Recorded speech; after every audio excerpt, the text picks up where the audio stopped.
Take off your headphones. If you can't follow orders, I'll arrest you. The person talking to me during a traffic stop while I was on a drive date with my girlfriend was a police officer. Wait a minute. What she's wearing is a hearing aid. What? If you're gonna resist, I'll add obstruction of justice to your charges and make it worse for you. At that moment, I couldn't believe my ears when I heard the words my girlfriend uttered with a shocked attitude. Go ahead. Do whatever you want. And so, we ended up being taken to the police station. But I bet the cop never imagined the worst possible outcome that waited after this. I'm Jake Thompson. I'm a 28-year-old salesman this year. Still no girlfriend. My first love is at this age.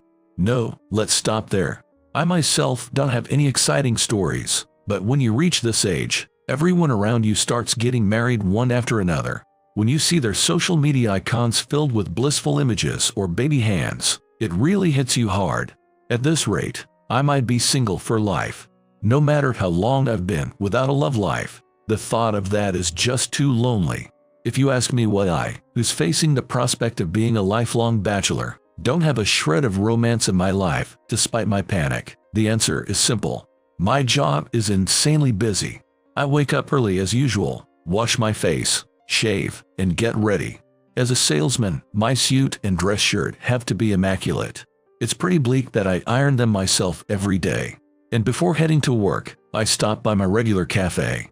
I'll have a black coffee, please. Sure thing. One black coffee coming right up. Thanks for your order. The chipper response from the worker first thing in the morning somehow soothes my soul. Even though they're working from this early hour, the fact that they can greet customers with a smile is worthy of respect. The workers at this shop are always friendly, and the coffee tastes great too. Stopping by here every morning and heading to the office with a black coffee in hand had become my daily routine. Jake, you done with that proposal yet? Oh, sorry. Not yet. Come on, man. Hurry it up. The client's rushing us on this one. Got it. My boss walks away grumbling. This is bad. I have way too much to do. For now, I need to visit today's sales prospects too. I made appointments with 5 companies today. Frankly, the schedule is cut pretty close. But if I don't do this much, I won't hit my quota and my boss will just chew me out. I'm starting to feel depressed, but this is part of the job. And so, if you sign a contract with our company, we can provide this product at a special price. I'm sorry, we're going to pass on this for now. What? I can tell it's a very good product, but I'm sorry. There's a vague air of it being hard for them to say, but it seems they have no intention of signing a contract, so all I could do was give up and leave. Again, that makes 5 companies total that I've visited. Out of those, I only landed a contract with 1. No matter where I went, they said the product is good, but so it doesn't seem there are any issues with the product itself. In that case, I remember something my senior colleague told me before. Can't you be a bit more personable? You always seem kind of bored when you're doing sales. I seem bored. Yeah. As the face of the company, you gotta do sales with more energy, or no one's gonna buy from you. Energetic sales. I used to work part-time at a restaurant, and when you talk with a smile, it makes a better impression and the other person finds it easier to listen. Sales is the same way. If you seem like you're enjoying it, it piques their interest. I'll try to keep a smile in mind. Apparently, I'm not very good at sales. I can't help but make a strained expression instead of a smile due to how busy and tired I am. And sometimes I don't prepare enough materials and end up doing a half-baked sales pitch.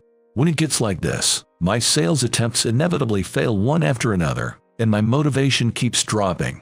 I feel like the amount I smoke has increased compared to before, probably from the irritation.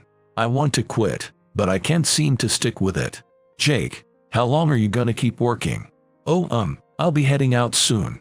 Preparing documents is important, but what's important for you is sales ability. You gotta look around more. Excuse me, I'll be going now.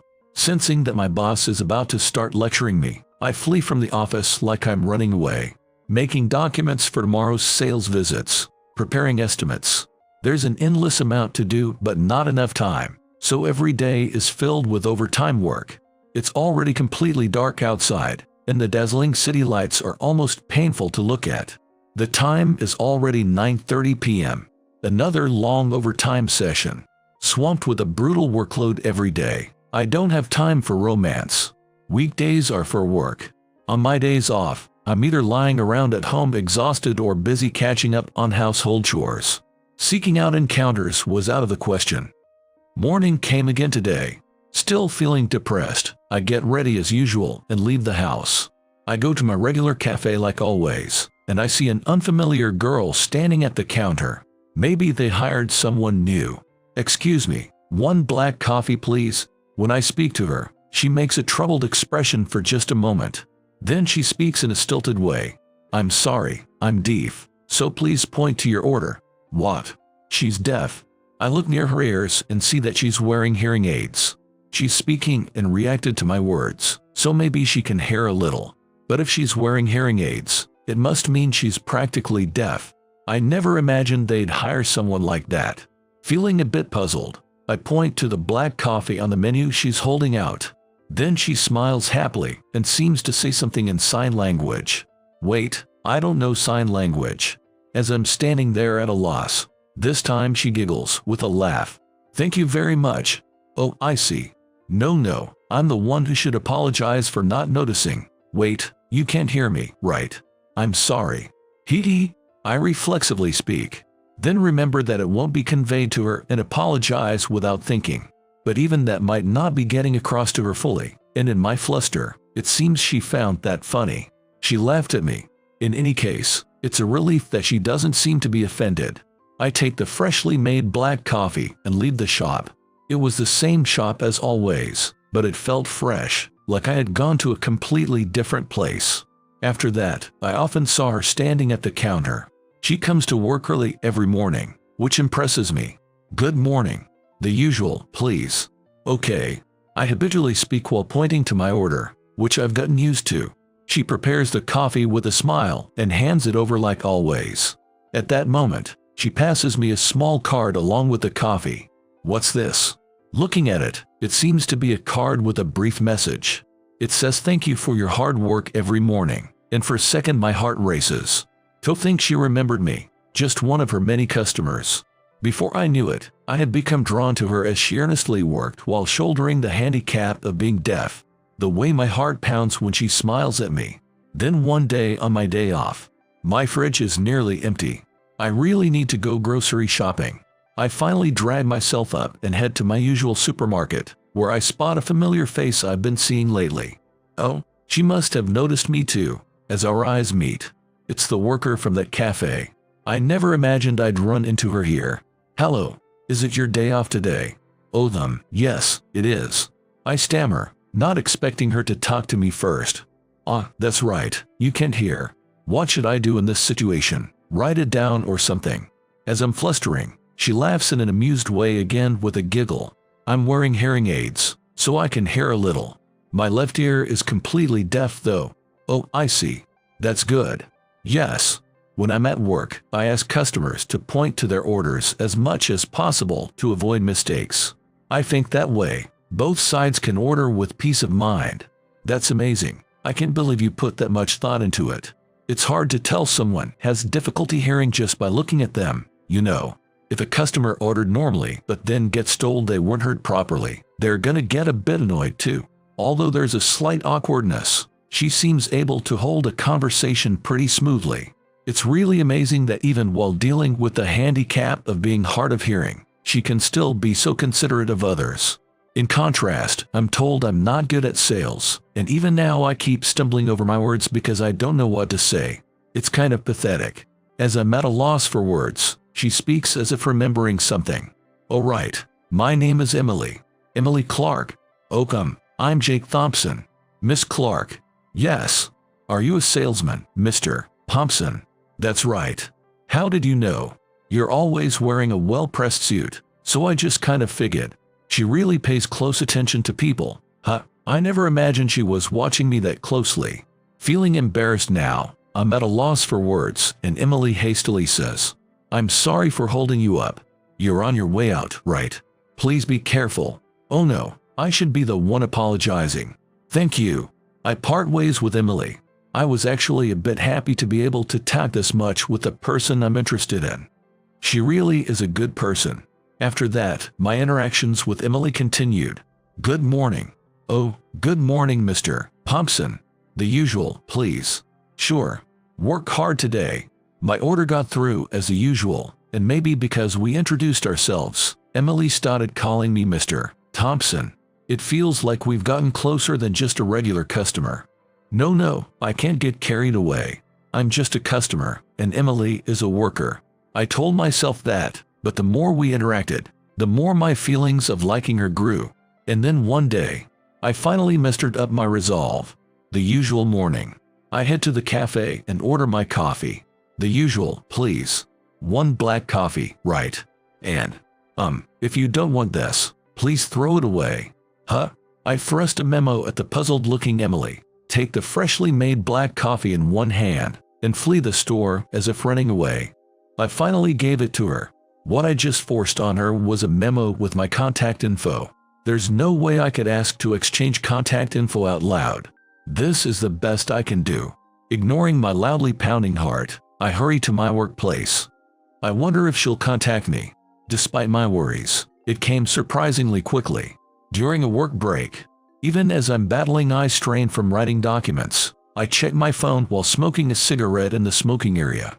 There are several notifications. A message saying this is Emily. I was surprised you gave me your contact info, along with a cute, surprised animal sticker. I can't believe she messaged me so quickly. Honestly, I kind of forced it on her, so I thought she might throw it away. I immediately typed thank you for contacting me. I always enjoy your customer service. I'll be sure to stop by again, and hit send. I notice that I'm getting carried away from her short message. No, but I think it's okay to dream a little here. After that, we kept exchanging messages, and on a whim I tried inviting her out to dinner, to which she readily agreed. I have fond memories of frantically searching for a tasty Italian restaurant. When it comes to stylish restaurants, Italian is the way to go. This should be a safe bet. On the day of, I head to the restaurant in fancier clothes than usual. I was so nervous that I arrived over 30 minutes early. About 10 minutes later, Emily arrived too. Her casual clothes are cute too. Sorry to keep you waiting. You're early. Well, I thought it'd be bad if I was late, so I came a bit early. Haha, you're pretty meticulous, huh, Mr. Thompson? I always thought you seemed like a diligent person. Is that so? Oh, let's order right away. I heard the pasta here is delicious. Really? I'm happy to hear that. I love pasta. To be honest, I don't remember the taste of the food at all. Just the fact that I went out to eat with the person I like filled me up. But Emily seemed to thoroughly enjoy the meal. After taking a sip of water at the end, she smiled. That was delicious. So thank you. I'll tell you about my favorite restaurant next time. Really? Are you sure? Yep. And I had fun chatting with you, Mr. Thompson. Other people tend to get hung up on the fact that I can't hear well and act awkward around me. I see. Come to think of it, why can't you hear, Emily? Oh, no worries at all if it's hard to answer. It's okay. I got sick in elementary school and lost my hearing. My left ear is completely deaf. In elementary school. That must have been tough. I was really shocked at first. I cried every night, but my parents and everyone around me made an environment where it was easy for me to get by, so I accepted it pretty quickly. It happened so suddenly after all. You're amazing, Emily, to be able to live like this even so. Thank you. Since I could originally hear, I'm lucky that I'm able to speak. It comes out a bit awkward though. So it happened suddenly when she was in elementary school. I had always wondered why she could speak even though she can't hear, but if she could talk until elementary school, that makes sense. After that, my interactions with Emily continued. At first it was just meals, but I tried inviting her on short trips, to the aquarium, to the zoo. Well, to put it bluntly, they were dates. Even though we're not dating. And then one day, I decided to say the words to Emily that I had practiced over and over at home by myself. Emily, what's up? You seem so serious. Would you be willing to go out with me? I've liked you for a long time. What? I'd be happy to. Really? Yeah. Otherwise I wouldn't go out with you here and there so much. I was interested in you too, Mr. Thompson. I can tell you're a sincere person. And you're always trying your best to show me a good time. I see. Thank you. I look forward to our relationship from here on. And so, Emily and I started dating. I was more and more drawn to how, even while shouldering the handicap of being deaf, she could look around and take action. I feel like she's a person who never slacks on putting in effort. I need to follow her example. Someday I'm gonna have to go greet your parents, Emily. You're thinking about marriage already by greeting them. Huh? I mean, I figure we'll get there eventually. And they're my girlfriend's parents, so a greeting is important. You don't have to get so flustered. My dad is super strict, so he might be scary when you go to greet him, Is that so? But I'll do my best when the time comes. That makes me kinda nervous to hear. But I do think a greeting is important, and I reflexively said that earlier. But I'm seriously considering marrying Emily. I'll have to go greet them someday for sure. Strangely enough, after I started dating Emily, my work performance started improving too. I would have signed a contract if it was a bit cheaper. I see. In that case, I think this product here will satisfy you. It's even cheaper than the one I introduced earlier, and comes with a solid warranty too. Oh, that price seems good. Alright, I'll sign a contract for that one then. Thank you very much. That fulfills my quota for today. I return to the office in high spirits, and my senior colleague calls out to me. Oh, Jake, you're back. Yes. Looks like you landed a contract too, and you've got a way better vibe than before. Is that so? Yeah. You started making eye contact when you talk. I wonder if it's thanks to Emily. Since Emily is deaf, she makes sure to watch people's eyes and mouth when she speaks. I naturally started looking at people's faces when I talked to match her. At first I wasn't used to it, so it was embarrassing. But making eye contact does tend to lead to the other person trusting you more. Maybe because my performance improved, but the number of cigarettes I smoke per day, which have been increasing day by day from stress, has decreased, and now I only smoke about one a day. I could tell for myself that my life was heading in a good direction. Then one day, you're always the one driving, Jake, so let me take over for once. Huh? You sure? Yeah. I have my hearing aids, and I do have a license. I see. Well then, I'll take you up on that and have you drive today. It feels fresh since I've been the one driving until now. And if she was able to get her license, it should be fine. Our regular drive date. I get in the unfamiliar passenger seat, and the drive begins. Nice weather again today. Yeah. Wanna stop somewhere? I heard a tasty bakery opened up around here. Oh, nice. I'm kinda craving a cinnamon roll. You unexpectedly like sweets, huh Jake? Shut up, sweets are good for recovering from fatigue. As we chat about trivial things while driving, we come to a road with little traffic. It seems this area doesn't have any big roads, just narrow streets. Emily is trying to drive safely, carefully checking for safety as she proceeds. That's when it happened. You in the car. Stop. What? Yes, you in that car. Pull over and stop. A sudden siren. Even looking around, there are no cars other than ours, and the police officer is clearly looking at us. Why are we being stopped? Emily also seems confused and not very convinced, but for now she stops the car on the side of the road as told, and we get out. The approaching officer said this with a somewhat smirking look. Driving with headphones on is a violation of the safe driving obligation. Don't you know that? I'm surprised by those words. It seems he's mistaking Emily's hearing aids for headphones. It's the opposite. Without those, Emily can't drive. Wait a minute. Those aren't headphones. She's deaf, and those are her hearing aids. Hey, making excuses. If she's only wearing it on one ear, it can't be a hearing aid. If you got a problem, I'll arrest you. Got it. It's true. And arrested for what? You could have settled this quick if you just admitted the violation. This cop isn't listening to us at all. It seems we had the misfortune of catching the eye of a rare, malicious officer trying to rack up violation points. We can only curse our bad luck. As I fall silent, Emily declares to the officer with a resolute attitude, "If you're going to arrest me, go ahead. Do as you please." What did you say? How dare you take that attitude as a violator? I'll add obstruction of justice to your charges. Hey, that's not right. You're just spouting nonsense too. I'm arresting both of you. Come to the station. You gotta be kidding me. Apparently the officer got upset by Emily's attitude, and we ended up being forcibly taken to the police station. We're led straight to an interrogation room. I've only ever seen this kind of development on TV. In contrast to me being shaken up, Emily is still acting as composed as ever.